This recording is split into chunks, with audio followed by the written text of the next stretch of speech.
saison, Patrick Magot n'a plus le choix. Il lui faut gagner. Problème, sur les routes du Var, sa Citroën Saxo d'1,6 litre est moins puissante que les autres voitures. Une chance pour son rival, Gilles Panizzi sur 306 de litres, à qui une place dans les 8 premiers suffit pour être champion de France. Un peu de plaisir en moins, mais le résultat prime. C'est un petit peu de regret, mais bon, on pense quand même au titre et lâcher 2-3 dixièmes, c'est rien et en même temps on peut prendre de grands plaisirs au volant. Patrick Magot a attaqué lors de la première journée, mais il est seulement 5e ce soir, loin derrière le leader Philippe Bugalski sur Mégane Renault. Panizzi est confortablement installé à la 3e place à 34 secondes du premier. Sauf abandon, il devrait être le champion de France 97. Et demain, le championnat de France des rallyes vous est présenté par Total, partenaire officiel de Citroën et de la Fédération française du sport automobile.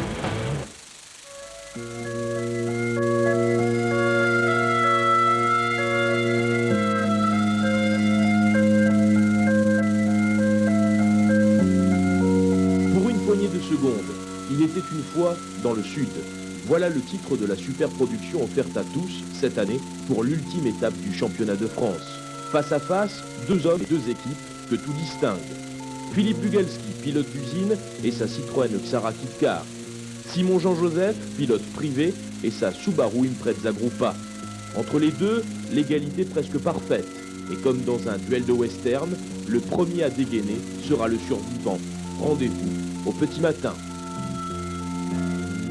Le championnat de France des rallyes ne s'était pas joué au Var depuis 1995. Et si, c'est vrai, 2 hommes font l'objet de toutes les passions, d'autres seront avec eux passagers du dernier train pour Gun Hill. Il faudra compter sur le bataillon de Mégane Kit-Car, les habituels Marc Champeau et Benoît Rousselot, qui devront se confronter à Philippe Jalouzeau et Dominique Demeyer. Dans le groupe N, le final de la saison sera un feu d'artifice, pas moins de 5 déclinaisons de la Mitsubishi Lancer, avec Xavier Pressoz, Sylvain Polo, Eddy Mercier, Philippe Rognoni et Yves Loubet. À ce plateau déjà conséquent viendront se mêler quelques fauteurs de troubles que l'on découvrira au fil des spéciales. Le premier de ces chronos, Plan de la Tour, permet très vite de donner une tendance provisoire. Philippe Bugalski sonne la charge et couvre les 17 km du col de Gratelou en un peu plus de 10 minutes.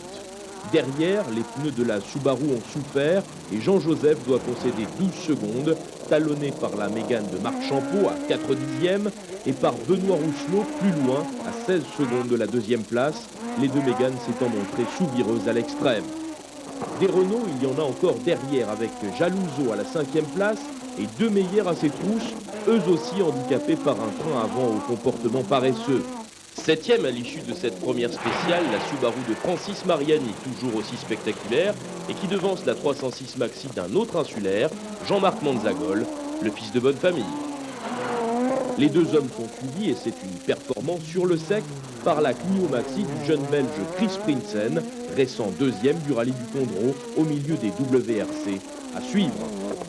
Dans le groupe N, c'est un tir groupé, les 4 premiers pointent en 8 secondes.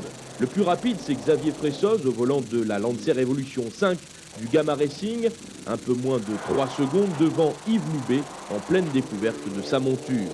Le Rambo du maquis étant talonné par Sylvain Polo, de retour aux affaires après une trop longue année d'absence. Enfin, pour ce groupe, Philippe Rognoni, qui dispose également d'une Evolution 5 flambant neuf, se classe 4e.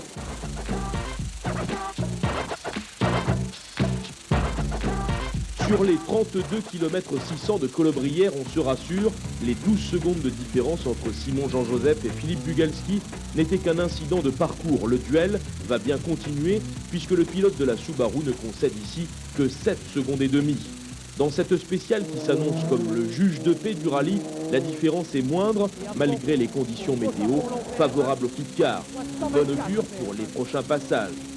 Derrière, une surprise sur les feuilles de temps, c'est Marc Champeau. Habituellement parmi les 5 premiers, il rétrograde à la 7e place et à 1 minute 16 secondes du plus rapide.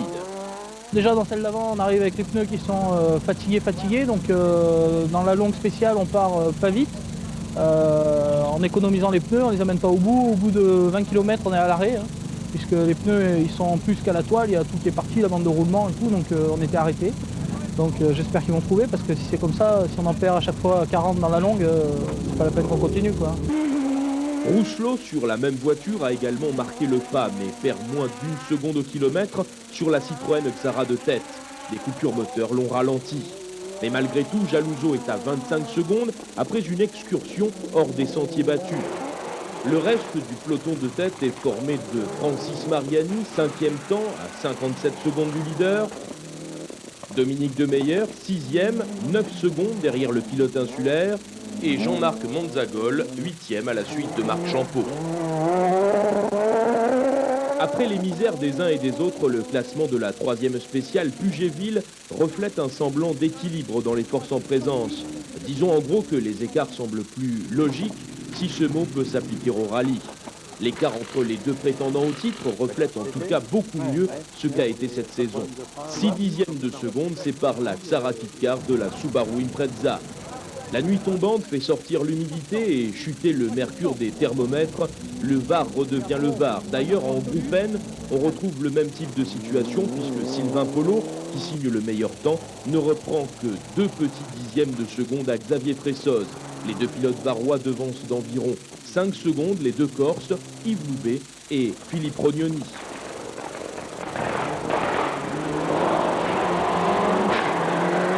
Après 4 spéciales au soir de la première étape, les hostilités sont bien lancées. 22 secondes et 3 dixièmes séparent les deux hommes du championnat, dont la lutte s'annonce magnifique. Le leader Philippe Bugalski a mené la journée tambour battant et se retrouve dans une position peu confortable, mais qu'il semble en mesure de pouvoir gérer froidement. Aussi bien l'un que l'autre, on a animé le championnat jusqu'au bout. Maintenant, la course, bon, c'est la course en fait. Il y a tellement d'éléments qui rentrent en ligne de compte. L'équipe Citroën Sport a très bien préparé le rallye. Nous, on l'a très bien préparé de notre côté. Maintenant, si ça doit sourire, ça sourira et on gagnera ici. Derrière lui, Simon Jean-Joseph n'a connu qu'une erreur dans la spéciale d'ouverture. Mais le rallye est loin, très loin d'être joué. Là encore, pas d'énervement, pas de tension inutile, juste de la détermination. J'ai fait un mauvais choix dans les deux premières, un mauvais choix de fin de liaison au sol, qui est entièrement dû à c'est de ma faute, donc je l'assume pleinement. Et puis ensuite, dans les deux autres d'après, j'ai roulé aussi vite que Philippe, dans des conditions sèches. Donc je dirais que c'est de bon augure. Je suis très satisfait de prouver une fois de plus qu'avec ma 4 roues motrices et en tant que pilote indépendant, que je puisse me battre contre une usine avec les moyens qu'elle peut avoir et tous les moyens qu'elle met pour me battre. Je dirais que je suis vraiment très honoré, ça me fait toujours très très plaisir. Ce vendredi soir, de retour à Sainte-Maxime, on retrouve derrière les deux hommes Benoît Rousselot, 3e à 1 minute 04, Marc Champeau à 1 minute 43, Philippe Jalouzo à 1 minute 50 et Dominique Demeyer qui ferme la marche des Mégane Kitcar à 2 minutes 26 de l'homme de tête. À la 7e place, la Subaru de Francis Mariani reste en position de menacer le policier grassois. Il n'est distancé que de 4 secondes, tandis que derrière lui, la 306 Maxi de Jean-Marc Manzagol, 8e, concède 40 secondes pleines. Mention spéciale au jeune Belge Chris Prinsen, qui en découvrant les routes du Var, réussit à se maintenir parmi les 10 premières places du général, une position fragile puisqu'il est talonné par le régional Bruno Escudero aux commandes d'une BMW 325i, régulièrement, lui aussi, parmi les meilleurs tout au long de cette première après-midi de course. Dans le groupe N, la bataille annoncée tient ses promesses. Eddy Mercier se hisse à la 4e place avec une Lancer Evolution 3, presque un exploit face aux autres Mitsubishi. Il menace directement Philippe Rognoni, 3e, avec 2 secondes et demie d'avance. J'ai eu un peu du mal à reprendre mes marques. En plus, on n'a pas eu le temps de faire d'essai avec la voiture de Top Run. On est en train de... J'ai changé les amortisseurs après la 2e spéciale. Là, on a un petit problème de frein, on a la pédale qui va au fond.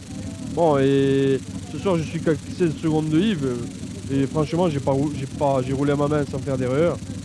Le temps de me remettre un peu dans le bain et je pense que demain, ça va aller beaucoup mieux. Dans le camp des insulaires, justement, un retour en forme aussi. Celui d'Yves Loubet, 2e du groupe. Loubet dans la peau du débutant. Le secret, peut-être, de l'éternelle jeunesse. Pour moi, c'est vrai que le fait de faire le VAR, ça va m'apprendre la voiture au niveau de la position, de sentir plein de choses et comprendre la voiture. Bon, Je suis parti dans la première spéciale tout à l'heure, j'avais jamais conduit la voiture sur la route, donc j'ai complètement découvert. Dans la deuxième, on est tombé en panne de frein, une grosse panne de frein. J'ai très peu reconnu, mais je pense que demain, ça va être, bon, pas d'ambition, parce que bon, gagner le groupe au Rallye du Var, c'est sûr, c'est bien. Mais la chose la plus importante pour moi, c'est de bien préparer le coup pour Monte-Carlo. Mais c'est une bagnole hyper sympa. Et demain, on va faire un peu plus bonsaï, on va se régaler un peu plus demain, en espérant pas tomber en panne de frein, quoi. En tête du groupe N ce vendredi soir, dominant depuis les premiers kilomètres et avec une grosse trentaine de secondes d'avance, Xavier Fressoz a mené une étape parfaite. En contraste, on déplore le premier abandon de marque du rallye, celui de Sylvain Polo, trop handicapé par des freins défaillants pour pouvoir continuer la course. Avec Frédéric, avec Anne-Christine, à tour de chauffe, avec tous les gens qui travaillent avec nous, c'est vrai qu'on a toujours eu la préférence pour les hommes plutôt que pour les machines, même si effectivement l'un est aussi important que l'autre et l'un ne peut pas réussir sans l'autre. Et c'est la raison pour laquelle, Anne-Christine, vous êtes allée à la rencontre d'hommes qui certes se battent loin des deux hommes de tête que l'on vient de voir, mais qui n'en sont pas moins d'excellents pilotes tous les deux. Hein. Tout à fait, c'est vrai qu'on n'a pas souvent l'occasion de parler d'eux, et on a voulu jeter un regard sur eux, pas forcément pour leurs performances, qui certes sont bonnes au Rallye du Var. Ce qu'on va faire, c'est qu'on va dire leur nom. On va dire leur nom. Alors il y a Philippe Jalouzeau et Cédric Robert. Donc deux hommes à la limite qu'on peut comparer, mais qui ont des carrières complètement différentes. L'un est restaurateur et essaye ponctuellement de faire des courses et dans des bonnes conditions, c'est-à-dire avec des bonnes voitures. Et l'autre, Cédric Robert, est un pilote professionnel. Ouais. Il ne vit pas encore du sport automobile, mais il n'a pas d'autre travail et il souhaite vivre de la course automobile. Il se consacre complètement à la course automobile. Et en tout cas, il y avait un dénominateur commun entre Philippe Jalouzeau et Cédric Robert. C'était un formidable talent de départ. Jalouzeau, Robert, passé au travers de la loupe de Anne-Christine Oran.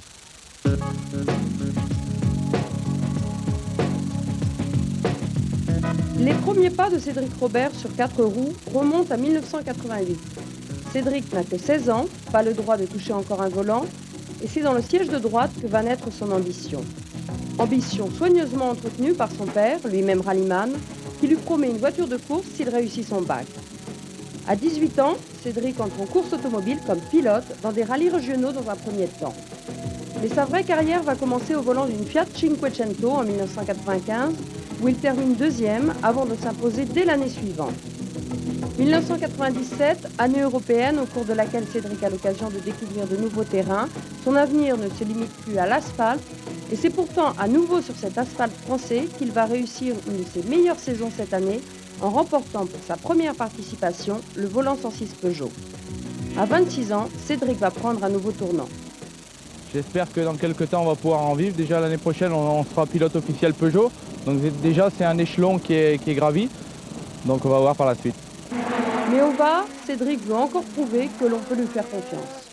L'objectif, je crois, essentiellement, c'est ramener la voiture à Sainte-Maxime après les 3 jours de course. C'est essayer de... J'aimerais bien faire un podium sur le promotion, on va voir comment ça se passe. Pour l'instant, on est 4e.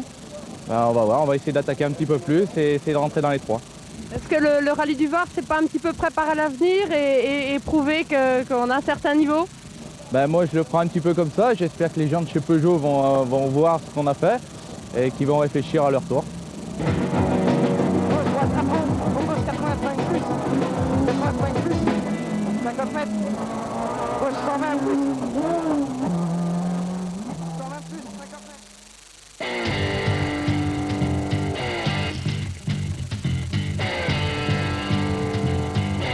Philippe Jalouzeau fait partie de ces pilotes que l'on retrouve régulièrement. Ses moyens ne lui permettent jamais de disputer une saison complète. Ses apparitions sont ponctuelles au gré des diverses opportunités.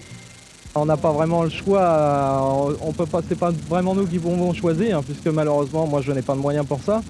Donc on essaye d'être patient, on travaille quand même tout le long de l'année avec des gens et aujourd'hui ces gens nous font confiance pour nous confier une voiture ici. Il est avant tout le restaurateur le plus rapide de France. Son dilemme à lui est là. Comment arriver à concilier un vrai métier avec une passion qui vous dévore tout entier? Je dirais que ça prend énormément de place dans notre vie, c'est pas un passe-temps, c'est une drogue, c'est indispensable pour nous. Donc on a vraiment été en manque, je dirais, pendant quasiment 2 ans. Et c'est pour ça qu'on est vraiment très heureux d'être là aujourd'hui. Chacune de ces rares apparitions s'est soldée par un coup d'éclat. Il pourrait bien en être de même ici. Chacune de ces étincelles contribue année après année à entretenir la flamme. On ne va pas chercher d'excuses, non, pour moi j'estime ne pas avoir suffisamment bien roulé, étant donné qu'aujourd'hui on doit revenir dans les temps des voitures de l'équipe Barroso, et j'estime que notre voiture doit le permettre.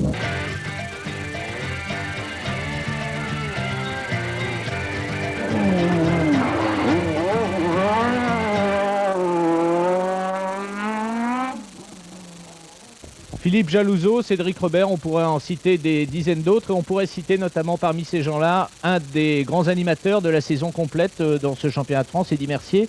Vous avez été un des animateurs du championnat en groupe N que vous avez remporté. Vous avez été un des animateurs également au niveau du championnat amateur. Vous avez terminé 2e. Oui, tout à fait. On voulait finir au moins dans les 3 premiers en championnat amateur. 2e, c'est très bien et je pense que l'année prochaine, on essayera de finir premier avec une Mégane KitKat de chez Bozian pour l'année prochaine, finir encore mieux. Alors vous êtes également, comme on le disait, un des porte-drapeaux des 20 000 licenciés en rallye français. C'est dur la vie d'un amateur en rallye aujourd'hui. Hein. De plus en plus dur parce que le matériel est de plus en plus compliqué et maintenant si on veut avoir une voiture au top, il faut vraiment, à mon avis, la louer parce que c'est vraiment difficile d'avoir une KitKat à nous comme une Mitsubishi nous appartient. On peut encore arriver mais une KitKat il faut louer à mon avis. Alors l'an prochain, vous en parliez, qu'est-ce que vous allez essayer de faire ? Je vais essayer de faire au moins les 5 épreuves du championnat amateur pour remporter ce championnat avec une Mégane KitKat de chez Bozian, donc avec l'aide de nos partenaires. Mais alors, justement, ce championnat amateur, il y a une histoire, c'est qu'en fait, quand on le remporte, on ne peut pas le disputer l'année suivante. Alors, quelque part, est-ce que ça veut dire que le fait de gagner en tant qu'amateur met fin à un statut d'amateur ? Oui, ça c'est logique et c'est un peu difficile. Comme pour les rallyes de Coupe de France, celui qui a gagné comme Jalouzeau les derniers, enfin il y a 2 ans le final de la Coupe de France des rallyes. Voilà, oui. Je me rappelle plus qui a gagné l'an dernier. C'est pas la peine de me le demander. Mourgue. Bravo. Donc eux c'est pareil. Bon, c'est quand même un peu des amateurs, donc c'est un peu difficile à comprendre, mais je sais pas. Peut-être que la fédération va changer ce règlement. Donc bon, moi j'ai fini 2e, donc je pourrais repartir l'année prochaine. Vous en sortez bien. Voilà, oui, tout à fait. Et quand on voit à côté de soi, dans la même course, parce que finalement vous disputez les mêmes épreuves, quand on voit des grosses machines comme Citroën, est-ce qu'on a l'impression de vivre dans le même monde qu'eux ? On les voit, moi je les vois encore un peu loin, disons à une 5-6 places derrière. J'espère que j'espère que les prochaines, je vais me rapprocher encore un peu plus d'eux, donc je vous dirai plus les prochaines comment on voit ça. Pour l'instant je suis un peu loin d'eux, donc je peux pas prévoir, on verra. En tout cas, nous, on a été contents de vous recevoir, Eddy. On vous suivra l'an prochain comme on vous a suivi cette année. Pour l'heure, je vous propose de faire une petite parenthèse un petit peu dans ce... Allez-vous-en si vous vous ennuyez avec nous, Eddy, c'est pas grave. Je vous propose de faire une petite parenthèse dans... Qui est un petit peu bizarre parce que le titre se jouait quand même ici. Donc tout le monde était très détendu et puis ce matin, c'était différent. La tension était assez importante parce qu'on approchait de l'arrivée du rallye. Il y a des petits soucis de frein et autres. Alors justement, on voit tout de suite des images qu'Olivier Comte a tournées ce matin parce qu'il a passé sa matinée avec Guy Fréclin. Donc les moments où Philippe Bugalski a effectivement des soucis de frein et puis par la suite il va y avoir d'autres scènes assez fortes qu'on va voir. Anne-Christine. Et puis les quelques gouttes de pluie que Citroën redoutait évidemment. C'est vrai que l'approche du rallye, l'arrivée du rallye, on se dit bon, le titre approche, je suppose qu'on se dit ça, le titre approche et puis pourvu que, parce que c'est vrai que Philippe avait une certaine avance, mais on n'est pas à l'abri de n'importe quel problème mécanique ou autre. Et étonnante cette scène donc de Guy Fréclin avec Philippe Bugalski. On se demande finalement lequel des deux stresse le plus l'autre. Est-ce que c'est le team manager qui stresse le pilote ou est-ce que c'est l'inverse? On pose la question, pour l'instant on n'a pas trouvé de réponse. Alors ça nous a donné envie quand même, Anne-Christine, car c'est vrai que ce sont des gens qui font vraiment partie de l'identité du rallye, les mécaniciens. On les a pas souvent montrés, là donc vous êtes allé filmer quelques assistances et on va montrer quelques images de ces gens qui à longueur d'année œuvrent en faveur du rallye. Oui, ça, hein. C'est l'occasion de montrer qu'un championnat c'est toute une équipe, on le dit souvent, on ne trouve pas souvent l'équipe. Donc c'était l'occasion de montrer qu'une équipe c'est composée de mécaniciens, de toutes les personnes qui travaillent aux assistances, des ouvreurs et autres.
Mais Guy Fréquelin a très bien fait les choses et il m'a incorporé à l'équipe. J'ai reconnu ce rallye devant Philippe pour lui ouvrir la route. Donc j'ai quand même participé à ce rallye et donc ça m'a permis d'un tout petit peu oublier le fait de ne pas être sur cette course. Patrick, même si vous n'avez pas été là ici, le bilan de cette saison pour vous globalement est positif. En dehors des coups de malchance, vous avez à chaque fois fait de bons résultats. Oui, on a fait surtout de très bons chronos en fait. Et on n'a pas eu la chance de tous les aligner au moins sur un rallye en fait. Mais par contre, on a fait un championnat mitigé, je dirais, au niveau des performances, mais très sympa parce qu'on s'est battu avec Philippe toute la saison. On a été dans le coup pratiquement jusqu'au rallye du Touquet, donc c'est bien. Bon, mais par contre, c'est dur de ne pas être ici au rallye du Var. Alors on vous a vu ici sur ce rallye rouler seul en voiture, un petit peu isolé. Est-ce que c'est des moments où, bien que vous l'ayez dit, Guy Fréquelin a fait les choses bien, est-ce qu'on se sent quand même un petit peu isolé? Est-ce qu'on se sent seul? Est-ce qu'on se sent rejeté? Le mot est peut-être un peu fort. Non, pas rejeté, mais c'est comme un footballeur qui est sur le banc de touche, quoi. C'est difficile, on participe pas vraiment et c'est difficile parce que l'envie qu'on a, c'est d'être derrière un volant, de pouvoir attaquer et de pouvoir prouver ce qu'on sait faire. Bon, le rallye du Var, c'est un rallye dans la saison, on en a fait 10, donc c'est pas bien grave. Le tout, c'est de faire les 10 prochains l'année prochaine. Patrick, votre avis justement d'observateur très avisé sur la dernière confrontation entre Jean-Jo et Bug? Pour moi, il n'y a pas eu de bagarre, vraiment de bagarre, parce que Philippe est parti très vite d'entrée, il a creusé l'écart très vite. Il y a eu très vite 20 secondes et je pense qu'il n'y a pas vraiment eu de bagarre. Après, Philippe a très bien géré sa course. Et tous les jours, enfin sur les trois jours de course, il a creusé l'écart et donc ça a été le premier soir une trentaine, le lendemain 50 et puis il finit avec un peu plus d'une minute d'avance. Donc pour moi il n'y a pas eu vraiment de bagarre. Il y a eu une course, Simon est resté toujours là pour un tout petit peu gêné, mais sans une vraie bagarre, sans la vraie bagarre qu'on attendait, quoi. L'avenir de Patrick Magot aujourd'hui, c'est quoi? Patrick Magot espère de reparticiper au championnat de France l'année prochaine, tout au moins au début, et puis de continuer à faire tout ce qui se fait chez Citroën comme depuis 9 ans maintenant. Patrick, merci d'être venu nous voir. Vous restez avec nous encore quelques secondes, malgré le froid, malgré la pluie. Juste le temps pour Frédéric de lancer la deuxième étape en quelques mots. Frédéric, qu'est-ce qui s'est passé dans cette deuxième étape? Alors rapidement, dès le matin, il y a eu 2 abandons de marque, un concernant la tête du groupe N, un autre concernant le groupe A de l'élite d'Euromotrice. Il y a eu également un Jean-Joseph qui s'est un peu réveillé sur le début d'étape et qui a fait presque jeu égal avec Philippe Bugalski, même s'il a eu de gros problèmes de pneumatiques sur les longues spéciales. Et puis en groupe N, justement, après ce fameux abandon que l'on va découvrir dans quelques instants, il y a une bagarre pas possible entre 2 Corses, Yves Loubet et Philippe Rognoni.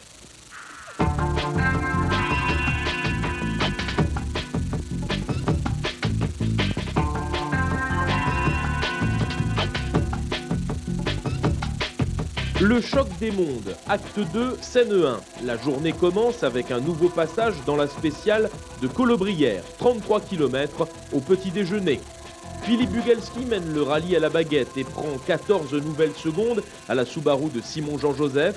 L'explication est technique, imparable, une question de poids. Les 300 kg d'écart qui existent entre les kits car et ma voiture font que je suis fortement pénalisé dans les longues spéciales avec le poids par rapport aux routes très abrasives du rallye du Var. Et dès qu'on dépasse 8-10 km, je dégrade énormément mes pneus qui, même si mes Michelin sont des pneus qui sont très performants, souffrent énormément par rapport au poids de ma voiture. Et après 10-12 km, ça devient très difficile à gérer et après ça se dégrade jusqu'à l'arrivée. À la 3e place du chrono, Marc Champeau, car Benoît Rousselot abandonne, sortie de route dans cette spéciale d'ouverture. Le petit déjeuner a du mal à passer aussi pour Xavier Fressoz. Un roulement de sa Mitsubishi a cassé, il doit également renoncer. 4e, Philippe Jalouzeau avec à présent 50 secondes de retard sur l'autre Mégane. Difficile à aller chercher donc, mais le but final n'est pas la recherche de la performance à tout prix, même si la Mégane reste un outil impressionnant. Ah ouais, non, ça c'est certain, c'est complètement bluffant. Du reste, c'est ce qui m'a posé des problèmes par rapport à mes reconnaissances. J'étais vraiment loin d'imaginer qu'on puisse évoluer à des vitesses pareilles avec ce genre de matériel. Moi, j'avais des notes qui étaient vraiment pessimistes Et je suis vraiment obligé d'essayer de compenser pour gommer mon handicap de reconnaissance. À la suite de la Renault, Francis Mariani pointe le museau de son Impreza, mais avec un écart de près d'1 minute au général. En revanche, Dominique de Meyer menace toujours le pilote corse. À peine 4 secondes à reprendre pour gagner une place. Ce sera l'objectif de la journée. Même situation entre Chris Prinsen et Jean-Marc Manzagol. La Clio et la 306 ne sont séparées que par 3 secondes. La lutte est ouverte. En groupe N, après la mésaventure mécanique de Fressoz, Yves Loubet a récupéré la tête, sans toutefois disposer d'une avance confortable, puisque Philippe Rognoni part en chasse avec 8 secondes de retard. Là encore, duel à observer, d'autant qu'Eddy Mercier poursuit sa montée en puissance et ne pointe qu'à 29 secondes de la tête du groupe. Sur une spéciale plus courte, en l'occurrence les 11 km de Pugéville, Simon Jean-Joseph reprend l'initiative. 4 secondes et demie de mieux que Bugalski, lui-même suivi de Marc Champeau, plus à l'aise que la veille, à 3 secondes de l'Axara. Jalouzo, même s'il n'estime plus Champeau à sa portée, se trouve dans le même rythme. 1 seconde seulement sépare les deux Mégane. À leur suite, de plus en plus à l'aise, Prinsen concède encore 17 secondes au leader, mais devant tout de même Mariani et sa Subaru, De Meyer et sa Mégane, ainsi que Manzagol et sa 306. Au général, le Belge est 7e, performance respectable. Oui, maintenant on a trouvé un bon rythme et on fait quand même maintenant un jeu égal avec De Meyer et on revient sur Manzagol. Maintenant on est presque à égalité avec lui. Donc oui, mais aujourd'hui ça va très bien. Oui. Et une fois encore, le classement des 10 premiers est enrichi par la présence de Cédric Robert, 9e, et Bruno Escudero, 10e. Au terme de cette matinée, pas de véritable révolution. Philippe Bugalski tient toujours la tête de la course, sans véritable souci. Le point est bon, carte spéciale, de scratch, de deuxième temps, donc tout va très bien. On a fait 2 très bons colobrières. Ce que j'ai essayé de faire dans le colobrière ce matin, c'était reproduire la même spéciale qu'hier, sans chercher à aller plus vite. Donc on avait des intermédiaires tous les 7-8 km et Jean-Paul donc nous les indiquait. Donc je suis resté sur les mêmes intermédiaires qu'hier et en attaquant un tout petit peu plus sur la fin pour améliorer 2 secondes. Mais je savais qu'on avait fait une bonne spéciale, la voiture était très très bien. Derrière la Xara, précisément à 31 secondes et 7 dixièmes, Simon Jean-Joseph a préservé l'essentiel. La différence n'est pas suffisante pour dire que le rallye est joué, bien au contraire. Il sera en revanche difficile pour les autres de venir jouer le rôle d'arbitre au milieu de ce mano à mano. Marc Champeau déplore déjà 1 minute 49 secondes de retard. Philippe Jalouzo pointe à 1 minute derrière lui. Francis Mariani est encore à 1 minute et 16 secondes de la 4e place, mais il est sous la menace à 6 secondes seulement de Dominique de Meyer. En cette fin de matinée, le groupe N a changé de leader. Philippe Rognoni a pris l'avantage pour 1 seconde 2 sur Yves Loubet. Il avait gagné ici l'an passé. Quant à Eddy Mercier à la 3e place, 30 secondes le séparent toujours du plus rapide des pilotes Mitsubishi. Les Evo 5 vont plus vite. Bon, je maintiens la pression, je ne suis pas très loin, mais ça va être difficile de passer devant. L'après-midi sera à l'image de cette matinée. Petit à petit, Bugalski creuse l'écart par poignée de secondes. En tout cas, celle que veut bien lui concéder Jean-Joseph, bien décidé à défendre ses chances jusqu'au bout. Pour preuve, sa prestation dans le col de Canadelle, 3 secondes 7 de récupérer sur un peu moins de 7 km. Derrière, malgré des écarts déjà conséquents, on se bat à la seconde, voire au 10e. Marc Champeau ne lâche que 5 secondes 1 au leader. Jalouzo est à 9 secondes 7, mais 1 dixième seulement le sépare de Francis Mariani, lancé à ses trousses. La 9e spéciale, le Mui, signale le retour de Bugalski. 3 secondes 8 devant Jean-Joseph, le statu quo est complet, le pilote Citroën rend coup pour coup et laisse peu d'espoir à l'homme de Subaru. La suivante, Plan de la Tour, n'apporte pas de révolution dans le classement, à l'exception du groupe N, pour lequel les 2 insulaires, Loubet et Rognoni, se font une concurrence acharnée. Du côté des pilotes corses, justement, Jean-Marc Manzagol occupe toujours une belle 8e place et garde Chris Prinsen sous la menace de sa Peugeot, une 306 prestigieuse. C'était l'ancienne voiture de Gilles Panizzi qui a été reconditionnée en voiture d'essai avant qu'on la rachète. C'est sensationnel et encore plus quand il vient nous conseiller quand même. Retour sur le groupe N où malheureusement le chassé-croisé sera de courte durée, puisque sur les 33 km de Colobrières, parcourus pour la 3e fois, Rognoni est forcé à l'abandon par une surchauffe de son moteur. Dommage, la confrontation était belle. Mais l'incident permet à Eddy Mercier de remonter à la 2e place du groupe. Pendant ce temps, en tête de la course, Jean-Joseph concède encore 4 secondes 7. L'avance de Bugalski au général est à présent établie à plus de 53 secondes. Solide également la 3e position de Marc Champeau, assez loin devant Philippe Jalouzeau, leader incontesté du classement promotion. Les 12e et 13e chronos n'apporteront pas grande nouveauté dans cette hiérarchie. Bugalski commence à gérer son avance et va pouvoir dormir au soir de cette 2e étape sur un joli matelas de seconde. Un bon matelas de seconde, je ne sais pas si c'est suffisant, mais bon, on a fait les choses bien, je pense. On a fait 2 très belles étapes. Attaquer quand il fallait, assurer quand il fallait. Donc pour l'instant, ça va. Touchons du bois pour que ça marche. Ça semble bien parti en tout cas, sauf incident mécanique. Jean-Joseph le reconnaîtra lui-même. Reste à finir la belle aventure du championnat de France en beauté. Philippe est vraiment sur son terrain de prédilection. J'ai tout donné, j'ai fait le maximum. Pas toujours avec une voiture qui me convenait, mais enfin j'ai composé avec et Philippe est très largement en devant. Donc bon, effectivement, je tâcherai de continuer à donner le meilleur de moi-même et faire le maximum. Tout peut encore arriver, on ne sait jamais. Mais c'est certain qu'à la régulière, il sera difficile, il est impossible d'aller chercher Philippe maintenant.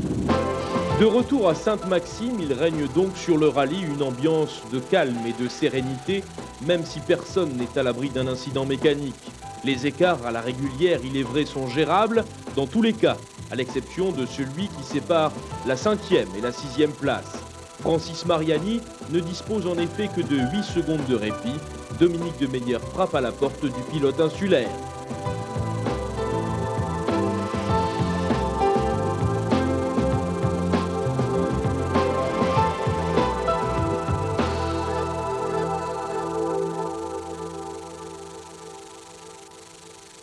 « 53 secondes d'écart donc entre Philippe Bugalski et Simon Jean-Joseph. Simon qui nous a rejoint, merci d'être avec nous Simon. J'imagine qu'à ce moment-là, c'est là que vous vous êtes dit c'est fini, le rallye est perdu et le championnat est perdu. On va parler d'abord du rallye. Le rallye, effectivement, à la régulière, il aurait été très très difficile de pouvoir continuer à se battre contre Philippe qui, sur les routes du Var, était vraiment très difficile à aller chercher. Je crois qu'il disposait du meilleur matériel certainement pour se battre contre moi, car les 300 kg de plus qu'il y avait d'écart entre ma voiture et la sienne sur un terrain avec autant de grippe faisait que je dégradais énormément les pneus et que je ne pouvais pas suivre le rythme qui m'était imposé par Philippe. Donc c'est tout à son honneur. Et donc effectivement, ces 53 secondes, il m'était à la régulière impossible de les rattraper. Maintenant, en ce qui concerne le championnat, juste une parenthèse, le championnat a toujours été pour moi un gâteau sur la cerise et non pas l'inverse. Et je dirais qu'après mon résultat des Cévennes, où je savais que j'étais définitivement, enfin la 2e place était définitivement acquise, il ne me restait plus qu'à me jeter dans le combat avec toutes mes forces pour essayer de décrocher cette 1re place. Je tenais juste à éclaircir ce point-là. Simon, vous êtes peut-être 2e au championnat, mais dans le cœur du public, a priori, en voyant un peu les gens au bord de la route, en voyant les réactions des spectateurs, je crois que vous avez décroché, vous, votre championnat, c'était un peu celui du cœur. C'est sûr que c'est très touchant, et c'est avec beaucoup d'humilité que je perçois bien sûr cette chaude ambiance qui m'est renvoyée par les spectateurs. Ça fait bien sûr plaisir. Enfin bon, on retiendra quand même sur le papier que le premier n'est pas Simon Jean-Joseph, mais bien le 2e. Mais ceci dit, je crois qu'il ne faut pas oublier qu'on fait un sport, qui est un sport magnifique, qui fait vibrer, rêver et qui enthousiasme beaucoup de gens, beaucoup de monde. Et bon, je fais partie de ces pilotes qui pour moi, pratiquent un sport avant tout. Et c'est avec beaucoup de fair play et en toute sportivité que j'accepte ma 2e place, qui est déjà pour moi une très très belle performance. Simon, c'est curieux la carrière d'un pilote comme ça. On peut avoir des difficultés à trouver des budgets pendant des années et tout d'un coup, tout peut exploser comme ça au cours d'une saison. On joue un titre auquel on ne pensait pas en début d'année. On signe avec une équipe pour disputer 4 épreuves du championnat du monde. Tout s'est passé cette année pour vous. Pour reprendre un petit peu votre question, je dirais qu'effectivement, tout arrive à point nommé, mais c'est beaucoup de travail, beaucoup de sacrifices, énormément de rigueur et surtout beaucoup de travail depuis plusieurs années qui sont récompensés. C'est l'aboutissement de toutes ces choses-là. Maintenant, c'est sûr que je suis très honoré de pouvoir partir l'année prochaine en championnat du monde. Mais une fois encore, c'est avec beaucoup d'humilité que je vais aborder les choses, en prenant beaucoup de recul par rapport à tout ça. Je n'ai aucune expérience du mondial, je n'ai aucune expérience du terrain en lui-même. Et le fait de rejoindre une équipe aussi prestigieuse que Ford avec la nouvelle Ford Focus WRC m'enchante, bien sûr. Mais je crois qu'il faut une fois de plus prendre les choses avec beaucoup de recul. Garder la tête froide et puis donner le meilleur de soi-même. Le problème, c'est que les vacances vont être courtes et que précisément cette période à la Martinique, c'est la période la plus agréable, la période durant laquelle vous allez devoir préparer le Monte-Carlo. Vous en savez quelque chose, n'est-ce pas? Oui, non, mais enfin, je crois qu'à 29 ans, je suis en pleine force de l'âge, je suis en pleine santé, j'ai la chance d'être un sportif de haut niveau qui pourra représenter la France au travers du monde, dans le monde. Et, je crois que les vacances, j'aurai tout le temps dans l'avenir d'en prendre. Pour l'instant, vive la vie. Je crois que c'est tout à fait fabuleux. Les vacances, j'aurai vraiment le temps d'y penser après. Je suis très heureux de pouvoir participer à ces épreuves. C'est vraiment le pied à l'étrier. Et j'espère que mon pied ne glissera pas. Ah, belle chute. Mais vous verrez qu'à Digne, il fait beaucoup plus froid qu'aux Trois-Îlets. Ça, vous allez rapidement vous en rendre compte. Merci Simon d'être venu nous voir. On va terminer donc notre chemin au travers de ce rallye du Var, Frédéric, avec la 3e étape qu'on va commencer par un petit clin d'œil. Oui, c'est une 3e étape qui a été calme, disons, parce que les choses étaient établies en dehors d'un beau duel entre Dominique Demeyer et Francis Mariani. Un beau duel pour la 5e place, très sympa. Mais c'est vrai qu'avant de passer aux grosses voitures, on a fait un gros plan sur une petite voiture qui passe avant tout le monde. C'était le numéro 0. C'est une voiture qui est une sorte de laboratoire pour la saison prochaine, que tout le monde a vu sur les spéciales, tous les spectateurs ont pu voir. Et donc on s'est arrêté sur cette petite 106 blanche avec Anne-Christine.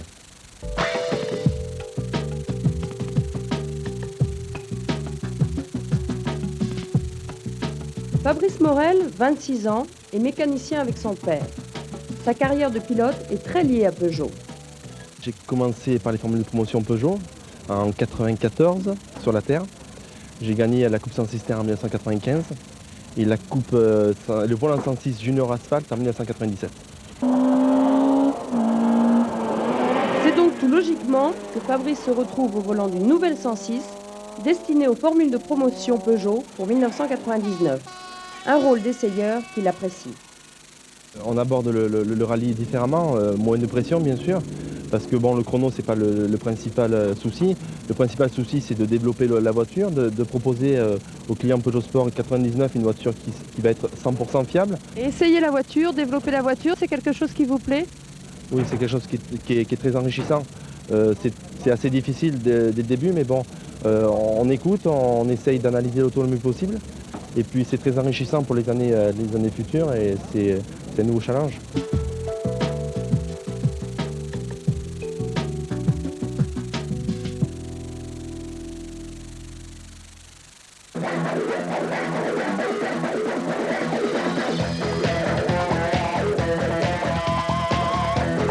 Philippe Bugalski a pris le départ de cette dernière étape d'un pied léger. 53 secondes, c'est une avance gérable. Et le pilote Citroën connaît trop bien les coups de malchance de la dernière heure pour avoir envie de tenter le diable. À l'intérieur de la Xara, on s'applique tout en gardant un bon rythme pour ne pas se déconcentrer. Attention, gauche, contrôle 115. Un fond extérieur. Et un fond long 200 mètres. Pour Jean-Joseph, le premier chrono a été synonyme de perte de temps. Le pilote de la Subaru Impreza a laissé un peu plus de 13 secondes sur les bas-côtés du col de Grattelou. Il navigue à présent à 1 minute de son adversaire. Deux Mégane ont profité de cette baisse de régime de Jean-Jo pour lui damer le pion. Marc Champeau, deuxième temps à 6 secondes de Bugalski, malgré une panne de direction assistée. Et immédiatement derrière, un Philippe Jalouzeau mal réveillé selon ses dires, mais qui s'offre un podium de spécial. Un peu plus loin, la bataille qui oppose Mariani à Demeyer pour la 5e place a repris de plus belle. Cette fois, c'est le Corse qui a pris l'avantage, 2 secondes 4 devant la Mégane. 7e et une fois encore très régulier, le Belge Chris Prinsen positionne sa Clio à 27 secondes du plus rapide. Juste un peu plus vite que Cédric Robert, 8e, avec sa Peugeot 106 Maxi. Dans le groupe N, Loubet s'offre une fois encore le meilleur temps devant Fazzi à 7 secondes et Mercier, moins bien équipé que ses deux adversaires, mais à seulement 1 seconde du deuxième insulaire. Dans la gare de Freinet, pour la deuxième fois consécutive aujourd'hui, Bugalski signe le scratch devant Marc Champeau. Entre la Xara et la Mégane, 1/10 de seconde. Et Jean-Joseph n'est pas loin non plus, 2 secondes et demie le séparent du temps de référence. Il faut dire qu'à l'intérieur de la Subaru, on est loin de se laisser aller. Pour gauche à fond, 20 mètres. Droite à fond moyen, sur gauche sans frein, sur droite frein, sur droite 72 long. Gauche sans frein, sur droite frein, sur droite 72 long.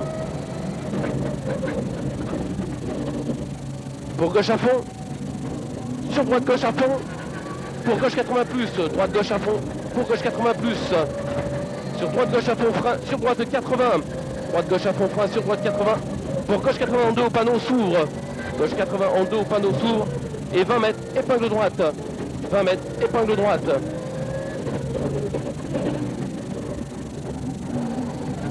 « 20 mètres, droite à fond, sur gauche à fond, 30 mètres. » Derrière Jean-Joseph, la hiérarchie habituelle est globalement respectée. Jalouso, Demeyer, Mariani, Robert jusqu'à la 7e place, devant la BMW 325i de Bruno Escudero. Le pilote varois subit sur des routes rendues glissantes par le givre, mais il n'en reste pas moins parmi les 10 meilleurs de ce rallye du Var.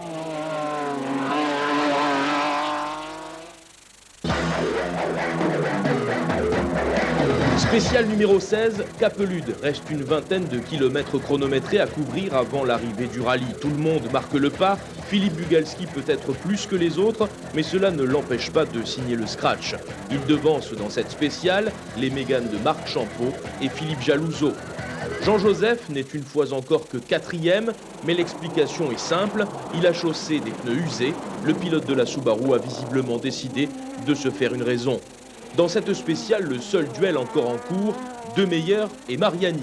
À quelques secondes l'un de l'autre, un duel qui tourne court malheureusement. Dominique Demeyer a tapé dans Plan de la Tour. Il lâche 24 secondes dans cette opération. À quelques encablures de Sainte-Maxime, le rallye est joué. Rien ne viendra troubler la hiérarchie établie. Et dans le groupe N, la séance d'essai d'Yves Loubet se conclut par une victoire. C'est important. Nous, on vu du Monte-Carlo, l'ergonomie du poste du pilotage et plein de choses. C'est sûr qu'il y a plein de choses qui étaient très très importantes. Et en plus, on s'est régalé, c'est le rallye du Var. Mais ça a été difficile à monter. On l'a fait, mais vraiment dans des conditions au départ très très difficiles, presque comme un amateur. C'est un autre Corse, Petruffazzi, qui est deuxième du groupe devant le champion de France de la catégorie, Eddy Mercier. Il est sacré pour la deuxième fois. À la 9e place, Bruno Escudero conclut l'épreuve comme il l'avait commencé il y a 2 jours, régulièrement dans le peloton de tête. Devant lui, position excellente pour une petite 106 kit car au milieu des grosses voitures. 8e à l'arrivée, Cédric Robert a honoré son contrat. Chris Prinsen conclut son premier rallye du Var en 7e position au volant d'une Clio qui va partir tout droit à la retraite. 6e, Dominique Demeyer ramène une Mégane blessée, certes, mais il aura animé le dernier duel du rallye face à Francis Mariani. Je l'ai animé, mais je l'ai perdu. Mais enfin, je sais ce qui ne va pas sur l'auto. On a fait un rallye sans pont autobloquant, donc l'auto ne fonctionnait très mal, très dangereuse à conduire. Et j'espère que pour le prochain rallye, ça ira beaucoup mieux. Mariani ramène sa Subaru à bon port, 5e à 6 minutes 32 du leader, mais une fois encore, le pilote corse aura assuré le spectacle. Devant lui, Philippe Jalouso se classe 4e, un excellent résultat qui signifie également la victoire au classement promotion. Oui, bon, la victoire en promotion, bon, ça c'est, oui, c'est vrai, c'est une bonne chose. Bon, une 4e place au général, bon, il manque encore une marche pour bien figurer. Une autre Mégane occupe la 3e place. Marc Champeau met le point final à une belle saison sur le podium. On a fait des temps qui sont, à mon avis, corrects par rapport à la Citroën et à Simon. Donc, bilan positif et positif, j'espère, pour les prochaines.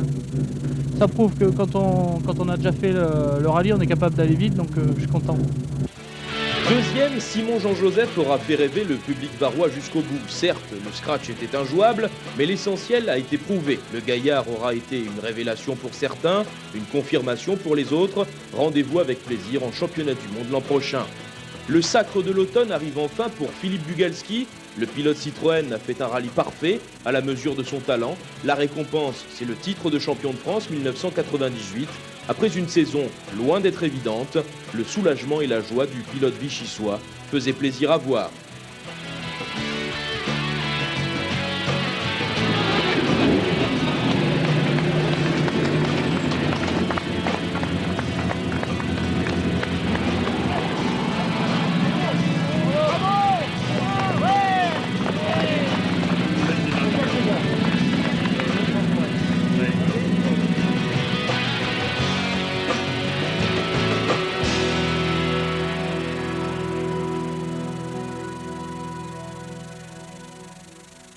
Philippe, quand on voit ces images quelques heures après, c'est sûr que ça fait quelque chose, j'imagine.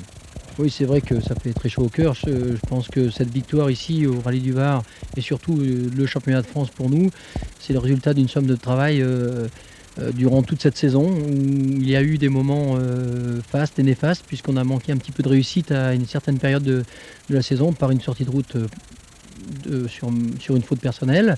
Ensuite, un moteur cassé au Rallye du Mont-Blanc, un triangle cassé en Corse, qui nous manquait des 3 résultats nuls. Donc il fallait à tout prix gagner ces 3 dernières courses pour être champion. Christine. Est-ce qu'à un moment donné, vous vous êtes dit le championnat c'est perdu parce qu'il y a eu